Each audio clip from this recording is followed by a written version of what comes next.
जय भीम सर्वांना. जय भीम. नमो बुद्धाय. उपस्थित त्याचबरोबर इतर कर्मचारी आणि बंधू आणि भगिनी, खरोखरच आजच्या दिवशी आपल्यासमोर बोलत असताना खूप आनंद वाटत आहे, आनंद होत आहे. त्याचं परत कारण की आपण पाहतो की भंते संघरक्षित यांचा हा सहस्र वर्ष आहे. हे त्यांना असं म्हणूया की त्यांची आता जयंती 26 ऑगस्टला आहे आणि जवळपास 100 वर्ष त्यांनी पूर्ण होत आहे त्यांना जन्म घेऊन.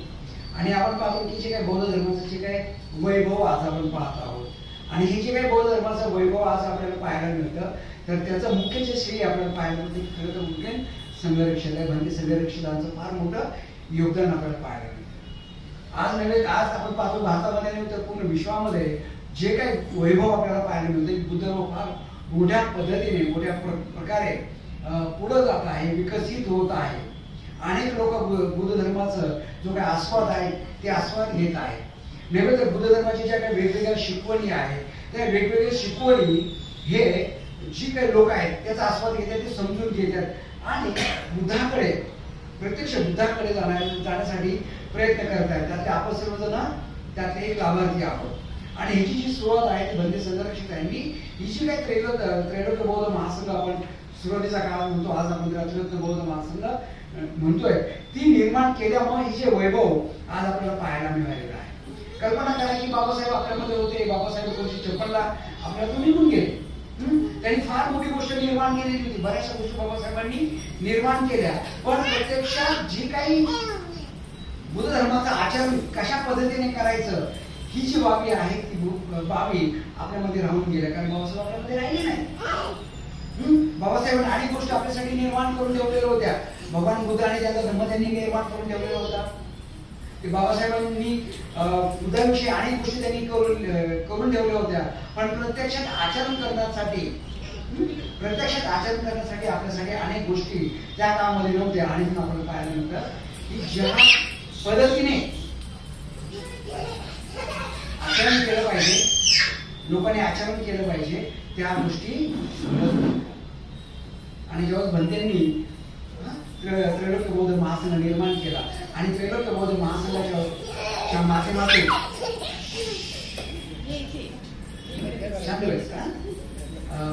त्रैलोक्य बौद्ध महासंघाच्या रूपाने आपण पाहतो की अनेक बुद्ध धर्माची जी शिकवणी आहे त्या सहज आपल्यासमोर उपलब्ध झालेल्या आहे.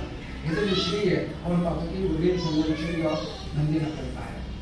मग या सहस्र वर्षामध्ये आपण पाहतो की आपण हे पाहिले की अनेकदा भंतेच्या विषयी अनेक प्रवचनं झालेली आहेत.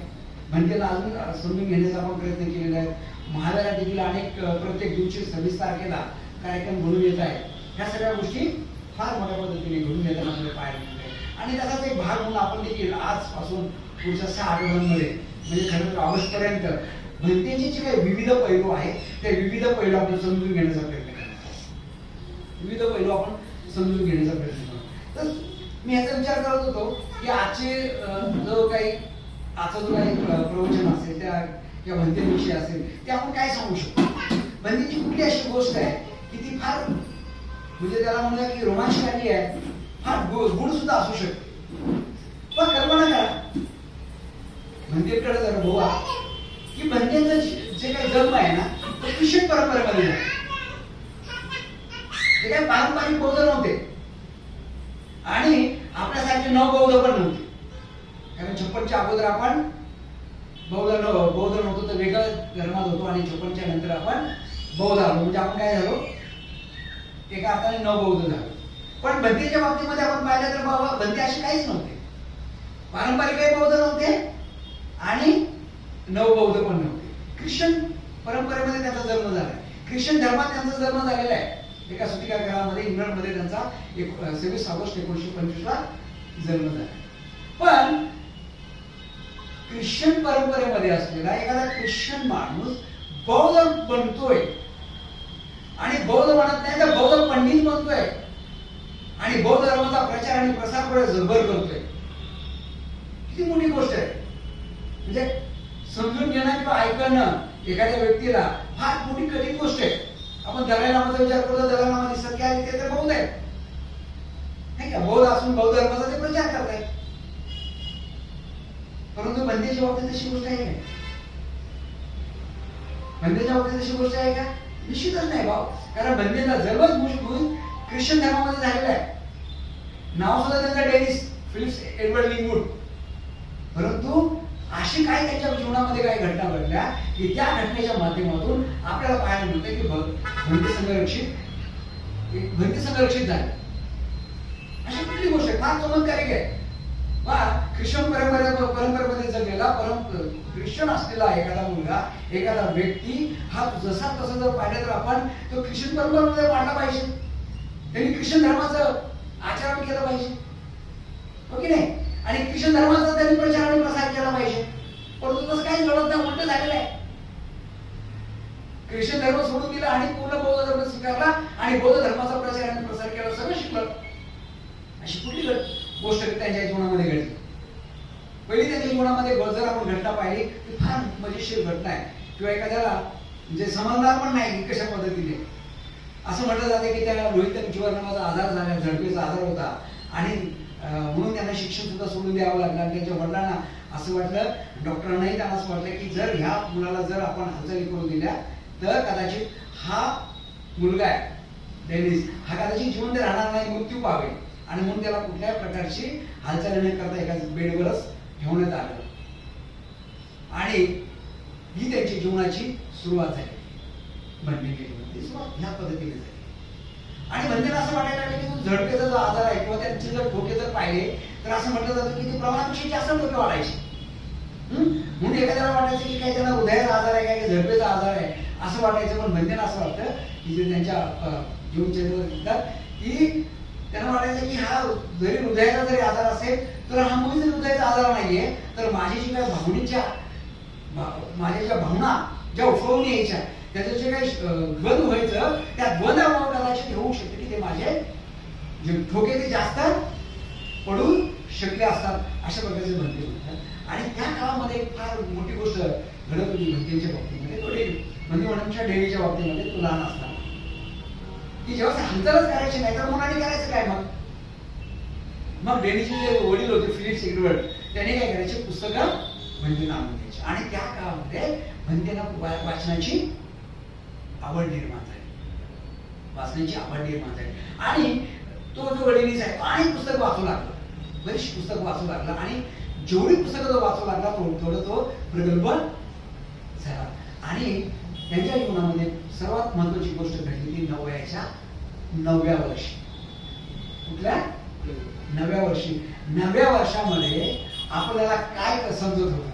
आपण जेव्हा आपल्या 9व्या वर्षी काढा मला अजून समजणार 9व्या वर्षी मी काय करत असेल, काही समजणार नाही. खेळत असेल, आईवडिलांना त्रास देत असेल, ह्याच्यापुढे काहीच केलेलं नसेल. पण बंदीच्या जीवनामध्ये वयाच्या 9व्या वर्षी एक अशी घटना घडली की त्यांच्या वडिलांनी त्यांना जे पुस्तक आणून दिली होती त्या पुस्तकामध्ये एक जे महत्वपूर्ण पुस्तक होतं ते म्हणजे आयझिस अँडवर्ल्ड नावाचं जे पुस्तक हे त्यांच्या वाचनात आलं. आणि हे जे पुस्तक लिहिलं होतं द थिऑसॉफिकल सोसायटी त्या काळामध्ये बुद्ध धर्माचा प्रचार आणि प्रसार हे करत होते. ब्लावस्की नावाची जी काय महिला होती आणि कर्नल आल्कॉट यांनी ती थिऑसॉफिकल सोसायटी ही जगामध्ये बुद्ध धर्माचा प्रचार आणि प्रसार करण्यासाठी इंग्लंडमध्ये 1875 मध्ये ती स्थापन केलेली होती. 1875 ती स्थापन करत होती आणि पुढे जगभर ती बुद्ध धर्माचा प्रचार आणि प्रसार करत होती. आणि ती काय ब्लावस्की आहे, त्या ब्लावस्की जे पुस्तक आयझिस अँडवर्ल्ड नावाचं जे पुस्तक लिहिलं होतं ते पुस्तक हे 9व्या वर्षी डेनिसला वाचण्यात आलं. काय केलं? 9व्या वर्षी त्यांनी वाचलं. आणि 9व्या वर्षी वाचल्यानंतर त्या डेनिसच्या मनामध्ये एवढा मोठा बदल निर्माण झाला. बंदेचा जर शब्दाचा जर आपण उच्चार केला तर बंदे असे म्हणतात की ख्रिश्चन धर्माचा इथपासून तिथपर्यंत मला विविध येऊ लागला. आणि मला लक्षात आलं की मी काही ख्रिश्चन नाहीये, मी काही ख्रिश्चन नाही. मी कोण आहे हे त्यांना माहित नव्हतं. ते म्हणजे कोण आहे मला माहित नाही, पण हे एवढं मात्र निश्चित होतं की मी ख्रिश्चन नाहीये. आणि या ख्रिश्चन धर्म जो नाहीये याचा त्यांना साक्षात्कार झाला. आणि त्यांना असं वाटलं की मी नाचावं की काय, गावं काय, एवढा साक्षात्कार त्यांना त्यावर झाला. आणि असं पुढे जाऊन होतात की कदाचित ह्या भावना नकारात्मक स्वरूपाच्या असू शकतात, परंतु त्या नकारात्मक स्वरूपाच्या जरी असल्या त्याच्यातून मला काय झालंय, विमुक्तीची चव चाकायला मिळाली. काय म्हणतात ते, मला विमुक्तीची चव चाकायला मिळाली आणि मी कोण नाही याची मला पहिल्यांदा जाणीव झाली. कधी? वयाच्या 9व्या वर्षी. मग कोण नाही हे जाणून झालं, कोण आहे याची त्यांना जाणीव झाली नाही. ही त्यांना म्हणून जाणीव झाली नाही मी कोण आहे, परंतु मी कोण नाहीये, ख्रिश्चन मात्र नाहीये, ही गोष्ट त्यांना ती जाणवली वयाच्या 9व्या वर्षी. किती मोठा चमत्कार आपण म्हणूया. 9व्या वर्षी एखाद्या व्यक्तीला, एखाद्या मुलाला ह्याचा साक्षात्कार होणं आणि त्याचा आनंद घेणं आणि जणू काय त्याला विमुक्तीची चव होणं ही किती मोठी गोष्ट आहे. विश्वास ठेवण्यासारखी तर गोष्ट आहे. आपण जेव्हा आपल्या 9व्या वर्षाचा विचार करा, काय करत होतो 9व्या वर्षामध्ये, विचार करा क्षणभर. मी 9व्या वर्षी काय केलं असेल. मी विचार करताना मला समजत नव्हतं की 9व्या वर्षी मी काय केलं. जर एखादं खाण्याशिवाय, पिण्याशिवाय, मित्रासोबत खेळण्याशिवाय, धिंगाणा केल्याशिवाय, आई वडिलांना परेशान केल्याशिवाय काय केलं असेल आपण, ह्याच्याशिवाय काय केले विचार करा. पण भन्तेच्या जीवनामध्ये किती मोठ्या गोष्ट केवळ 9व्या वर्षामध्ये घडली. आणि जे आयझॅक ॲडमॉर नावाचं जे पुस्तक आहे, त्या पुस्तकाचा जर आपण विचार केला, त्या पुस्तकात काय होतं, त्या पुस्तकामध्ये काय होतं की जे ब्लावस्की नावाची त्या महिला होती, तिने ते पुस्तक लिहिले. 2 खंड आहेत. 2 खंडामध्ये फार मोठं पुस्तक ते, 2 खंडामध्ये तिने ते पुस्तक लिहिले. आणि त्या पुस्तकामध्ये तिने अनेक धर्माविषयी तिने लिहिलेले. त्याच्यामध्ये तिने बुद्ध धर्माविषयी लिहिलेले, तिने हिंदू धर्माविषयी लिहिले, तिने ख्रिश्चन धर्माविषयी लिहिले, तिने पारशी धर्माविषयी लिहिलेले. अनेक धर्माचा उल्लेख तिने त्या पुस्तकामध्ये लिहिलेला. आणि ती अशी म्हणते की हे जे पुस्तक मी जे लिहिते आयझॅक ॲडमॉर, हे जे पुस्तक लिहिण्यासाठी मला तिबेटियन मास्टर यांनी सांगितले. हे जे जणी का मला त्यांनी सूचना केली, त्याचा प्रेरणा मला त्यांनी दिलेली. पण तिबेटियन मास्टर म्हणजे कोण, कोण सांगू शकतो तिबेटियन मास्टर म्हणजे? Dalai Lama. Yes, Dalai Lama. अजून काय असतो? तिबेटियन मास्टर आपण म्हणूया की गुरु पद्मसंभव. गुरु पद्मसंभवच्या माध्यमातून तिबेटमध्ये गुरु धर्म फार मोठ्या प्रमाणात आजही वाढलेला आहे. दलाई लामा आजही तिबेट पद्मसंभवची आजही ते पूजा करत आहे. आणि ती काय म्हणते ब्लावस्की की मला हे जे पुस्तक लिहायचं आहे ना, त्या पुस्तक लिहिण्याचा जे काही प्रेरणा आहे किंवा असं म्हणून की आजची प्रेरणा आहे ती कुठून भेटलेली आहे, तिबेटन मास्टरकडून मला भेटली. आणि आपण म्हणतो की ते त्या प्रेरणेतून तिने जे पुस्तक लिहिले त्याचे 2 खंड आणि फार मोठे खंड आहे, त्या खंडात लिहिलेलं आहे. आणि त्याचा प्रभाव, पद्मसंभवचा प्रभाव ह्या पुस्तकावर आपल्याला पाहायला मिळतो. आणि जेव्हा म्हणते कॅलिम्पॉंगमध्ये होते 1950 नंतर जेव्हा कॅलिम्पॉंगमध्ये राहायला गेले तेव्हा प्रथम पद्मसंभवची मूर्ती त्यांना पाहायला दिसली. आणि म्हणजे असे म्हणतात की जेव्हा पद्मसंभवांना मी पाहिलं तर मला असं वाटलं नाही की मी हे नवीन काय तर पाहतोय. त्यांना वाटतं की त्यांचं माझं जे कनेक्शन आहे ना फार जवळच आहे आणि आताच कनेक्शन नाहीये, तो युगानुयुगात त्याच्याशी माझं जे कनेक्शन आहे. अशा प्रकारचे पद्मसंभवला जर पाहिल्यानंतर भन्त्यांना तेव्हा जी भावना ती निर्माण झालेली पाहायला मिळते. आणि ह्याचं कनेक्शन इथे आपल्याला पाहिजे. मग हे सॉफ्टवेअरची सोसायटीचे जे काम होतं ते सोसायटी काय करायची, भारतामध्ये जगामध्ये बुद्धधर्माचा प्रचार करायची. आणि ज्यावेळेस श्रीलंकेमध्ये सोसायटीचं जे काम होतं तर अनागारी धर्मपाल त्या सोसायटीमध्ये जॉईन झाले. ब्लावस्की सोबत धर्मपाल काम करू लागले आणि ब्लावस्की आणि कर्नल आल्पोर्ट सोबत सुद्धा धर्मपाल काम करू लागले. आणि नंतर काय केलं, हे सोसायटीमध्ये ते काम करत असताना धर्मपालांनी नंतर बुद्ध धर्माचं स्वतंत्र काम सुरू केलं आणि महाबोधी सोसायटी निर्माण केली. आणि महाबोधी सोसायटीच्या माध्यमातून अनेक कामं त्यांनी काम केली. त्या सोसायटीमध्ये भन्ते 1950च्या दरम्यानमध्ये महाबोधी पत्रिकेमध्ये काय करत होते, संपादक म्हणून काम करत होते. संबंध कसा येते, आपण म्हणतो की धर्मपालाशी काय संपर्क आहे, पण प्रत्यक्ष धर्मपालाशी संबंध फार मोठा भन्तेचा पाहायला होतो. फ्लेम इन डार्कनेस नावाचं एक पुस्तक सुद्धा भन्तेंनी धर्मपालावर लिहिलंय.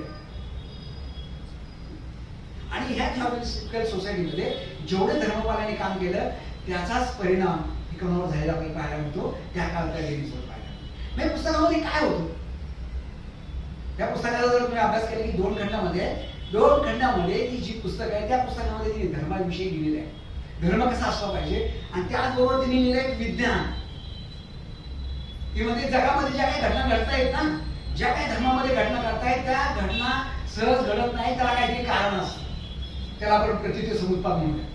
जर शुद्ध मराठीमध्ये जर आपण त्या गुणधर्माचा जर विचार केला तर आपण काय म्हणूया, प्रतीत्य समुत्पाद हे सांगितलं. प्रत्येक गोष्टीला कारण आहे. चमत्कार जरी घडत असेल त्याला काही ना काहीतरी कारण असते. आणि म्हणून जगामध्ये जे काही धर्म आहेत त्या धर्माने काय केलं पाहिजे, विज्ञानाला सोबत घेतलं पाहिजे. त्या पुस्तकात काय सांगितली, धर्माने विज्ञानाला सोबत घेतलं पाहिजे. आणि ज्यावेळेस विज्ञान आणि धर्म जो वेगळा होतो ना त्यावेळेस अडचणी निर्माण होतात. आणि मग ती सांगते की पाठीमागे जा, अनेक वर्ष गेल्यानंतर तुम्हाला आपल्याला पाहायला मिळेल की जे काही धर्म होते त्यातील खास करून हिंदू धर्माचा फार मोठा उल्लेख केला पाहिजे, उल्लेख करते ती. ते म्हणजे ह्यासोबत विज्ञान होतं, कारण त्यासोबत वैदिक शास्त्र सुद्धा होतं. वैदिक शास्त्रासोबत ते ज्योतिषशास्त्र होतं. विज्ञान पूर्णपणे त्या धर्माने काय केलं होतं, आपल्या सोबत घेतलं. आणि जेव्हा धर्माने ते विज्ञान सोबत घेतल्यानंतर तो धर्म फार विकसित होत असतो. आणि जेव्हा आपण ती आताचा विचार करते तेव्हा ती म्हणते की आता काय होतं, धर्माने काय केलं, विज्ञानाला सोडून दिलं.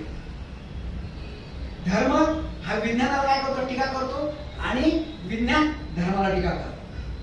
म्हणजे विज्ञान काय करतो, धर्माला एक अंधश्रद्धा म्हटलं जातं, आणि धर्म विज्ञानाला काय म्हणतो याचा उपयोगच नाही. परंतु ती काय म्हणते ब्लावस्की, ती म्हणते धर्म आणि विज्ञान एकत्र आलं पाहिजे. आणि पुढे बाबासाहेब म्हणतात की बाबासाहेब पण काय म्हणतात की धर्माने काय केलं की विज्ञानाला सोबत घेतलं पाहिजे. सेम तीच गोष्ट ब्लावस्की सांगते. म्हणून धर्म आणि वेगळं असू शकत नाही. आणि मग एक सुंदर गोष्ट आहे, त्या गोष्टीतून त्या बाबी आपल्याला कशात समजतात. म्हणजे धर्म आणि विज्ञान हे वेगळ्या असलं तर काय प्रॉब्लेम होतो, सोबत असलं तर काय फायदा होतो, ही ब्लावस्की समजते. आता कसं होतं की जे पंडित असतात, की धर्म पंडित आपण म्हणूया, ते विज्ञानावरती काय करत असतात आणि एका विशेष दिशेने जात असतात. आणि जे काही शास्त्रज्ञ आहेत, वैज्ञानिक असतात, ते वैज्ञानिक काय करतात, धर्माला कुचकामत, काय फायदेशीर नाही असं सांगतात. आणि ब्लावस्कीमध्ये दोन्ही गोष्टी कशा असल्या पाहिजे.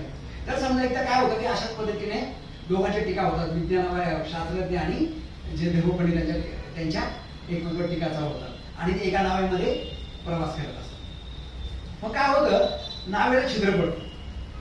नावेला काय होतं, छिद्र पडतं. आता नावेला छिद्र पडल्यानंतर आता पाणी येईल आणि डुबेल. मग हे धर्मपंडित काय करतात, देवाची भक्ती सुरू करतात. काय करतात, देवाची भक्ती सुरू करतात. आणि भक्तीच्या माध्यमातून आता हे काहीतरी कुठेतरी येईल आणि वाचेल. शास्त्रज्ञ काय करतात, त्याच्यामध्ये पाणी येऊ नये म्हणून काय करतात, लगेच ते छिद्र बुजवण्याचा प्रयत्न करतात. मग वाटेल त्या पद्धतीने प्रयत्न करतात. आता एवढं करताना सुद्धा पाणी काही येतच राहतं. मग या पंडितांना हे सांगतात की अरे बाबांनो, ते तुमचं थोडंसं बंद करा आणि हे पहिलं छिद्र ते बंद करा, तर आपण जिवंत राहू. आणि मग ते काय करतात, ते छिद्र बंद करतात आणि दोघेही वाचतात. मग ही गोष्ट ती काय म्हणते, केवळ विज्ञान तेवढंच पुरेसं असं नाही, त्याचबरोबर ती काय आध्यात्मिक प्रगती आहे, जे स्पिरिच्युअल डेव्हलपमेंट आहे, ती सुद्धा तितकीच महत्वाची आहे. आणि म्हणून विज्ञानाने ती स्वीकारली पाहिजे. काय केलं पाहिजे, विज्ञानाने ती स्वीकारली पाहिजे. आणि विज्ञानाने सुद्धा धर्म स्वीकारला पाहिजे. विज्ञानाने सुद्धा काय केलं पाहिजे, धर्म स्वीकारला पाहिजे. कारण विज्ञान जरी पुढे गेलं तरी आध्यात्मिक गोष्ट नावाची जे प्रकार आहे, जो स्पिरिच्युअल डेप्थ आहे, ती विज्ञानाला स्वीकारायलाच पाहिजे. आणि अनेक धर्माचा ती काय करते, त्याच्यामध्ये उल्लेख करत असते. आणि हे सगळं कोण वाचते, कोण, डेनिस वाचतो. म्हणजे त्यावेळेस 9व्या वर्षामध्ये हे सगळं कोण वाचते, डेनिस वाचतो. आपल्याला आता आपली तर तुला सांगू शकत नाही आपण काय वाचतो. आम्ही तर कॉमिक्स वाचायचो, ते पण कधी जेव्हा शाळेत गेल्यानंतर संजय डागरे असेल पिंपरीमध्ये, आम्ही कॉमिक्स वाचायचो, चाचा चौधरी त्यावेळेस आमचं हे या याच्यामध्ये, आणि इकडं पाहिलं तर म्हणते काय करते, आणि त्यांना साक्षात्कार होतो. किती म्हणजे गोष्ट विश्वास ठेवण्यासारखी आहे का? तुम्ही 2 खंड पहा विज्ञान आणि धर्माच्या विषयी, त्या ब्लाविन्स्कीचे घाम कुठे वाचायला एवढं आहे. आणि म्हणून काय म्हटलं जातं की एखादा ख्रिश्चन परंपरेमध्ये असलेला, ख्रिश्चन असलेला तो का पुढे गेलेला आहे, त्याचं कारण ही दिसतं की नव्या वर्षी त्याला काय झालं, साक्षात्कार झाला आणि विमुक्तीची चव चाखायला मिळाली. कारण काय, त्या लक्षात आलं की मी ख्रिश्चन नाही. कोण आहे हे अद्याप माहीत नाही, मात्र खात्री काय पडली, मी हा नाही. आता काय ते काय माहित नाही, पण हा नाही थोडी मात्र खात्री पडली. आणि मग त्याच्यानंतर दुसरी गोष्ट त्याच्या जीवनामध्ये घडली. दुसरी गोष्ट कधी घडली, वयाच्या 17व्या वर्षी. काय झालं, वयाच्या 17व्या वर्षी दुसरी गोष्ट त्यांच्या जीवनामध्ये घडली. आता काय झालं की त्या डेनिसला सवय झाली पुस्तक वाचण्याची, आणि मग तो पुस्तक वाचत राहिला, वेगवेगळ्या प्रकारची पुस्तक वाचत राहिला. आणि एकदा 17व्या वर्षामध्ये एकदा लंडनला तो एक बेटस्किन नावाचं एक दुकान आहे, तिथे सगळी जी काही भारतातली जी पुस्तकं आहेत ना, वेगवेगळ्या धर्माची पुस्तकं आहेत, त्याला म्हणजे आपण गुप्ताशी पुस्तकं असतात, म्हणजे तांत्रिक वगैरे जी पुस्तकं आहेत, ते पुस्तकं त्या बॅटस्किनच्या क्रॉसिंग रोडला म्हणजे त्यांना एक दुकान भेटलं, आणि तिथे ती पुस्तकं त्या दुकानात गेली. तिथे गेल्यानंतर त्यांना 2 पुस्तकं त्यांनी खरेदी केली. कधी, वयाच्या 17व्या वर्षी 2 पुस्तके खरेदी केली. त्या पहिल्या पुस्तकाचं नाव होतं वज्रछेदिका प्रज्ञापारमिता सूत्र, त्याला आपण डायमंड सूत्र, हे पहिलं सूत्र भेट पुस्तक भेट. दुसरं सूत्र भेटलं त्यांना विनिंग सूत्र भेटलं, त्याला आपण प्लॅटफॉर्म सूत्र म्हणतो. ही 2 महायनाची सूत्रची पुस्तकं त्यांना भेटली, आणि त्यांनी ती पुस्तकं घरी आणली वयाच्या 17व्या वर्षी. आणि त्यांनी वाचायला ते सुरुवात केलं. वज्रछेदिका प्रज्ञापारमिता सूत्र त्यांनी वाचलं. वाचल्यानंतर आणि त्यानंतर विनिंगचं सूत्र सुद्धा त्यांनी वाचलं. आणि असं म्हणतात असं म्हणतात की ते सूत्र वाचल्यानंतर त्यांना जाणीव झाली की मी कोण आहे. 9व्या वर्षापासून 17व्या वर्षापर्यंत त्यांना जाणीवच नव्हती मी कोण आहे, पण ख्रिश्चन नाही ही जाणीव होती. पण ज्यावेळेस 17व्या वर्षी ते पुस्तक वाचल्यानंतर त्यांच्या लक्षात आलं की मी कोण आहे, आणि त्यांच्या लक्षात आलं की मी बौद्ध आहे, आणि आत्ताच बौद्ध आहे असं नाही, तर मी कायमस्वरूपी बौद्ध होतो, फक्त ते आता मला काय झालं, माझी उजळणी झाली. आणि ते म्हणतात की जेव्हा वज्रछेदिका पारमिता हे सूत्र वाचलं त्यावेळेस असं म्हटलं जात आहे की ते समजून घेण्यासाठी जे अर्थ असतात, बुद्ध असतात, हे सुद्धा काहीसे बोलतात ते समजून घेण्यासाठी. परंतु मी ते माझ्या मनाने ते सहज मी स्वीकारलं.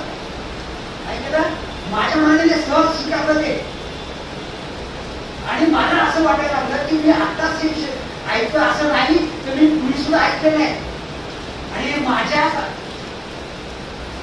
अस्तित्वाची मला जाणीव झाली. बरोबर, माझ्या अस्तित्वात हरवलेल्या माझ्या खऱ्या अस्तित्वाची मला जाणीव झाली. हे बंदेचे वाक्य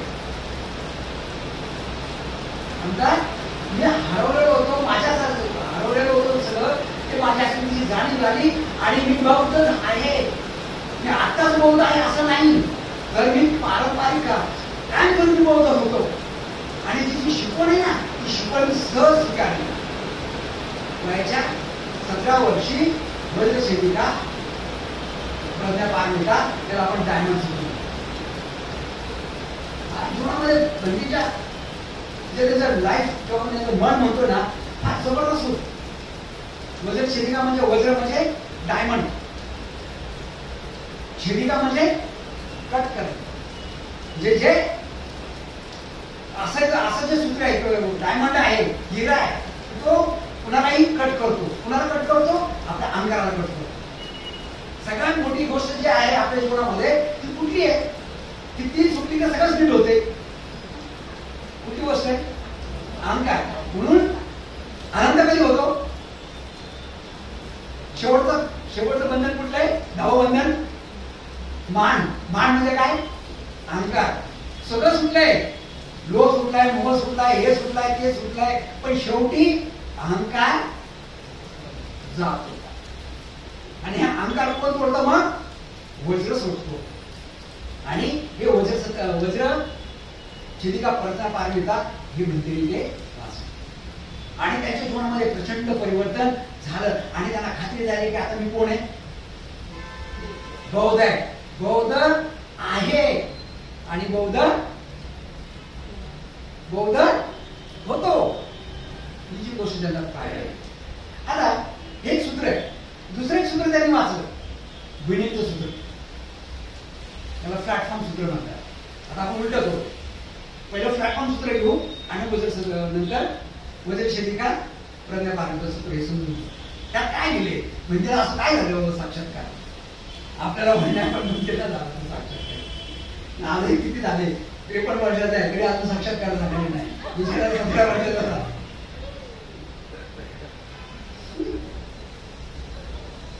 आता डायमंड जे प्लॅटफॉर्म सूत्र आहे, विनिंग सूत्र आहे, त्या विनिंग सूत्रामध्ये काय आहे, ते सूत्र वाटल्यानंतर सुद्धा बनतेला तशाच प्रकारची अवस्था निर्माण झाली जी वज्रशिलिका प्रज्ञा पारमिता सूत्र ऐकल्यानंतर झालं. सेम पद्धतीने झाले. मग आपण ते आहे तरी काय, त्याच्यामधून काय अशा गोष्टी आहेत की आपल्याला त्याच्यातून बनतेला असं प्राप्त झालंय. त्याला फार मोठा संबंध आहे. असं म्हणलं जातं की विनिंग नावाचे जे चीनमध्ये फार मोठे ते पंडित होऊन गेलेले आहेत, विनिंग नावाचे. आणि जे विनिंग आहेत ना ते लहान असताना त्यांचे वडील वारलेले असतात आणि मग घरी चालवण्यासाठी ते काय करतात, लाकडं जावं जे लाकडं असतात ती तोडतात आणि विकायला जात असतात. आणि विकायला गेल्यानंतर काय होतात की विकतात आणि आपलं घर विनिंग चालवत असतं. एकदा काय होतं, एक मोठं विहार असतं आणि त्या विहाराच्या तिथून ते जात असतात. आणि जात असताना त्यांना एक सूत्र त्याचा आवाज येतो. त्या सूत्राचं नाव काय असतं, वज्रशिलिका प्रज्ञा पारमिता सूत्र. विनिंगला काय होतं, ते आवाज येतो आणि विनिंग काय करतात, स्तब्ध होतात आणि ते पूर्ण सूत्र ऐकतात. आणि असं म्हटलं जातंय की ज्या समोर सूत्र ऐकतात तर त्यांना तिथे बुद्धीची अवस्था प्राप्त होते, बुद्धत्वाची अवस्था झोप असताना प्राप्त होत असते. आणि मग त्या काय करतात, ते काम सोडतात विनिंग आणि त्या विहारामध्ये त्या मठामध्ये जातात आणि किचनमध्ये काम करतात, धान्य वगैरे निवडायचं ते काम करतात. आणि काही कालावधी त्याच्यातच जात असतात, त्या मठामध्ये ते जात असतात, पूर्ण राहत असतात. आणि मग पुढे काय होतं, एकदा त्यांचा जो काही मठाधीश असतो 5वा, तर त्याची त्याला भेट होते. आणि मग ते त्या विचारतात तू कोण आहेस? ते म्हणतात मी विनिंग आहे. तू कुठून आलास? तो म्हणतो मी दक्षिणेतून आलो. दक्षिणेतून आलो. आणि ते परत विचारतात तू इथे कशाला आलास? तो म्हणतो मला बुद्धत्वाची अवस्था प्राप्त करायची. मग ते म्हणतात तुला बुद्धाची अवस्था कशी प्राप्त करायची? तुझा दक्षिणेतून आलेला आहेस. तर विनिंग म्हणतात बुद्ध हे परिशुद्ध आहे, त्यांना दिशा काही पाहत नसतात, ते कुठल्या प्रकारचा भेद करत नाहीये. अशा प्रकारे विनिंग काय करतात, त्या मठादेवाला त्या त्यांना सांगतात. आणि मग नंतरचा 8 महिन्याचा कालावधी विनिंग त्यांच्या मठामध्ये रेंगोटू नावाचं जे मठाधीश असतो त्यांचं ते नाव असतं आणि ते तेवढा कालावधी तिथे राहतात. आणि मग 8 महिन्यानंतर जो 5वा कुलपती असतो म्हणजे तो त्या अवधी आता 6वा कुलपती किंवा मठाधीश त्यांना निर्माण करायचा असतो. आणि त्याची प्रक्रिया ही सुरू झालेली असते. मग ती सुरू कशी होते, एक व्हाईट बोर्ड असतो. व्हाईट बोर्डवर एक वाक्य लिहिलेलं असतं आणि त्या वाक्याचं उत्तर कुणाला देता येते ते द्यायचं असतं. व्हाईट बोर्डवर काय लिहिलं असतं, एक सुंदर वाक्य असतं, बोधिवृक्ष हे मन आहे आणि जो आरसा आहे ते आपलं शरीर आहे आणि त्या आरशावर कुठल्याही प्रकारची धूळ लागू नये असं काय होतं ते बोर्डवर लिहिलेलं असतं. आणि 6वा मठाधीश निवडायची प्रक्रिया सुरू असते. आणि बरेच जण त्याचं उत्तर देत असतात. मग विनय गपचूप जातो आणि तिथे उत्तर त्याच्या खाली काय उत्तर लिहितो तू? जे वृक्ष आहे, बुद्धिवृक्ष आहे, हे मन नाही, आपलं शरीर आरसा नाही. तर बुद्धाचं मन हमेशा प्रत्येक दिवस परिशुद्ध असतं. या परिशुद्धतेवर धूळ बसण्याचा प्रश्नच नाही. काय लिहितात? असं लिहिलं. मन बुद्धिवृक्ष नाहीये, शरीर आरसाही नाहीये आणि बुद्धत्व हे परिशुद्ध आहे, शुद्ध आहे. ते त्याचा धूळ बसण्याचा प्रश्नच कुठे आहे? असं ते लिहितात. आणि मग त्या मठाध्यक्षांना कळतं की काय झालं. कारण अनेक जण मठाधीश बनण्यासाठी खूप प्रयत्न करत असतात. आणि मग त्याच वेळेस काय होतं की मठाधीश येतो आणि 3 बेल वाजवतो, 3 घंटा वाजवतो, आकाशात बेल वाजवतात आणि निघून जातात. मग विनय काय करतो? तिसऱ्या प्रहारात, रात्रीच्या तिसऱ्या प्रहारात त्या मठाधीशकडे जातो.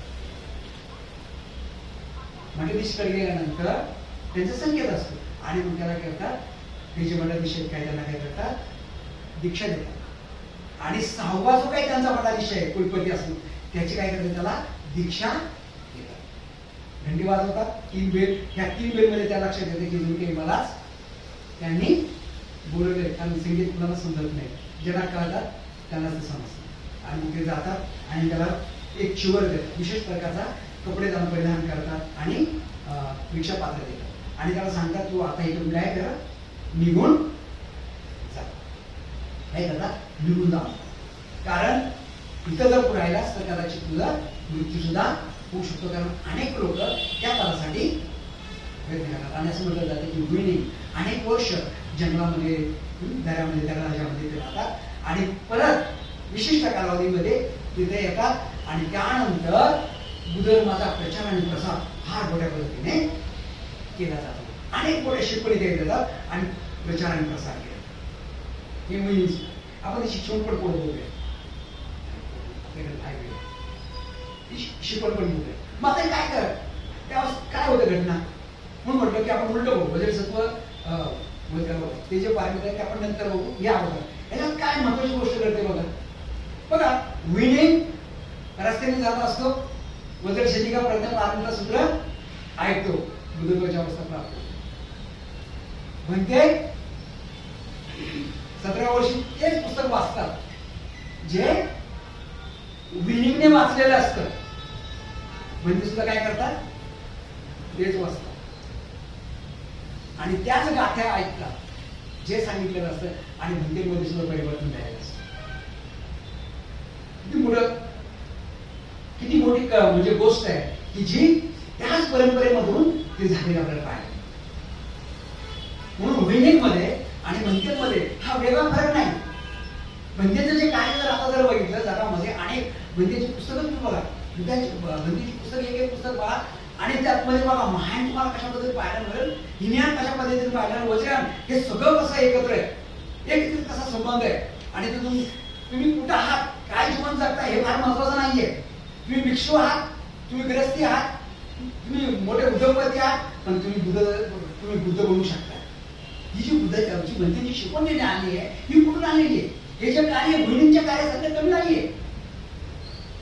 विनयच्या कार्यापेक्षा कुठलंही कमी आपण म्हणू शकत नाही. म्हणून त्याचा जो संबंध आहे तो सोबत फार मोठ्या पद्धतीने आपल्याला पाहायला मिळतो. आणि मग विनयने आपल्या जीवनामध्ये ज्या काही शिकवणी दिल्या आहेत त्याच्या शिक्षणाने दिल्या आहेत. चीनमध्ये अनेक पद्धतीने मोठ्या पद्धतीने त्यांचा जो काही पंथ आहे तो पंथाला त्यांनी पुढे नेलेला आहे आणि बुद्ध धर्म फार मोठ्या पद्धतीने विकसित झालेला आपल्याला पाहायला.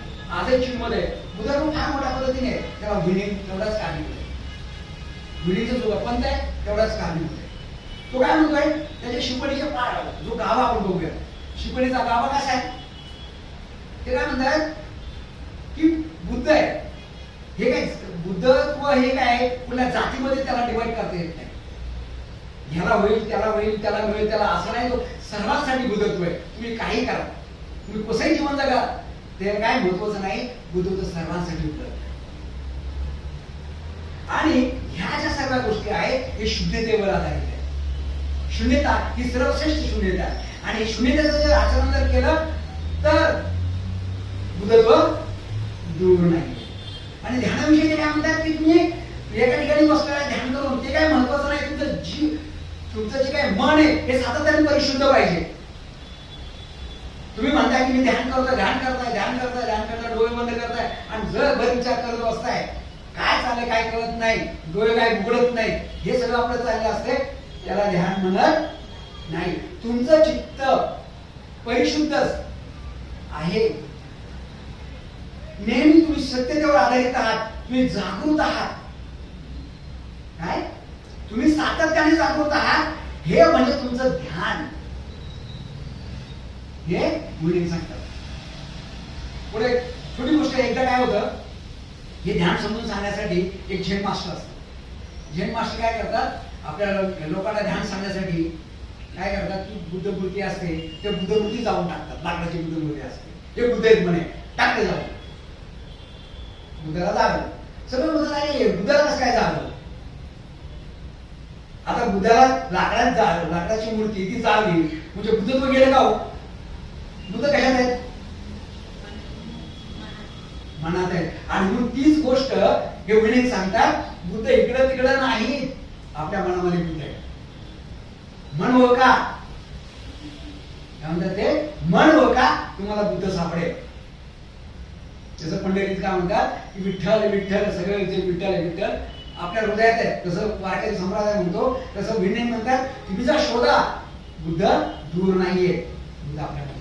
है ना, मोहम्मद रफीचं गाणं आहे, शोधिसी मानवा रावरी मंदिरी, नांदतो बुद्ध हा आपल्या हात आहे. आता ते जे मंदिरीचं होता आपण बुद्ध टाकतो, नांदतो देव हा आपल्या अंतरी. म्हणजे बुद्ध आपल्या अंतरीत आहे, आपल्याला परिवर्तनाची गरज आहे, सातत्याने जागृत होण्याची गरज आहे. याला ध्यान म्हणतात. हे कोण सांगते, विनय सांगते. आणि ह्या विनयमुळं पुऱ्या चीनमध्ये बुद्धधर्म फार मोठ्या पद्धतीने वाढायला गेलेला आपल्याला पाहायला मिळतो. आणि हे जेव्हा पुस्तक म्हणते वाचतात तर म्हणत्यांमध्ये सुद्धा खूप मोठं परिवर्तन झालेलं आपल्याला पाहायला मिळतं. आणि त्याच्यावर म्हणत्यांचं पुस्तक आहे विजडम बियॉन्ड वर्ल्ड म्हणते, त्याच्यावर त्यांनी पुस्तक लिहिलेलं म्हणतेचं वाचा, विजडम बियॉन्ड वर्ल्ड. म्हणजे बुद्धत्व शब्दाच्याही पलीकडे, शब्दामध्ये बुद्धत्वाला थांबू शकत नाही. बंदेचं पुस्तक आहे, वाचा तुम्ही.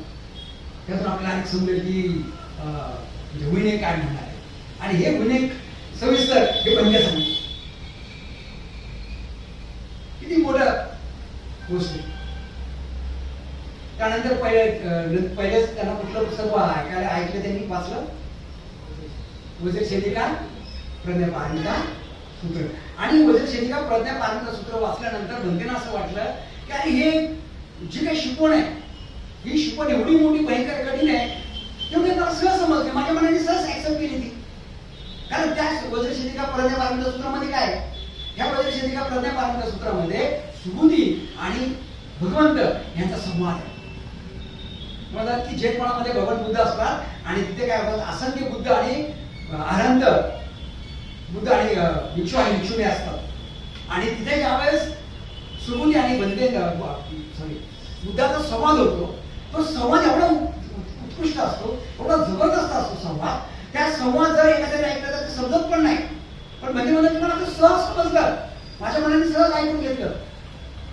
त्या म्हणतात की शून्यतेविषयी सुबुधी त्या घंटेला आपलं बुद्धाला विचारतात शून्यता काय. आणि शून्यता हे भगवंत काय करतात सांगतात, कुठल्याही प्रकारचं अस्तित्व, आपण कुठल्या प्रकारचं अस्तित्व विरहित असलेली जी गोष्ट म्हणजे शून्यता आहे. कारण प्रत्येक गोष्ट कुठल्या तरी गोष्टीवर अवलंबून आहे, प्रत्येक गोष्ट कुठल्या तरी गोष्टीवर अवलंबून आहे. आणि ती जर अवलंबून असलेली गोष्ट जर नष्ट केली तर कुठलीच गोष्ट राहत नाही. प्रत्येक गोष्ट कुठल्यावर तरी अवलंबून आहे, हे शून्य. शून्य म्हणजे काहीच नाही असं नाही. झिरो झिरो असं काय नाही. झिरोची सुद्धा किंमत मॅथमध्ये एक वर टाकला ते 100, 2 वर टाकला 10, 100, 1000, लाख, करोड होतात. हे गणिताचा सिद्धांत आहे. पण बुद्ध धर्मामध्ये त्याचा फार मोठा सिद्धांत आहे. कारण कुठलीही गोष्ट ही बुद्ध म्हणतात, त्याच्यात सांगतात कुठली गोष्ट ठोस नाहीये, अनेक गोष्टींनी बनलेली, प्रत्येक गोष्ट ही अनेक गोष्टींनी बनलेली असते. आणि त्या गोष्टीचं जर विघटन होतं तर ते काय राहतं, काय राहतं. आता समजा एक माईक आहे, आता माईक कशी बनलाय, अनेक गोष्टी असे पण झालं ना, तो असे पण झालं.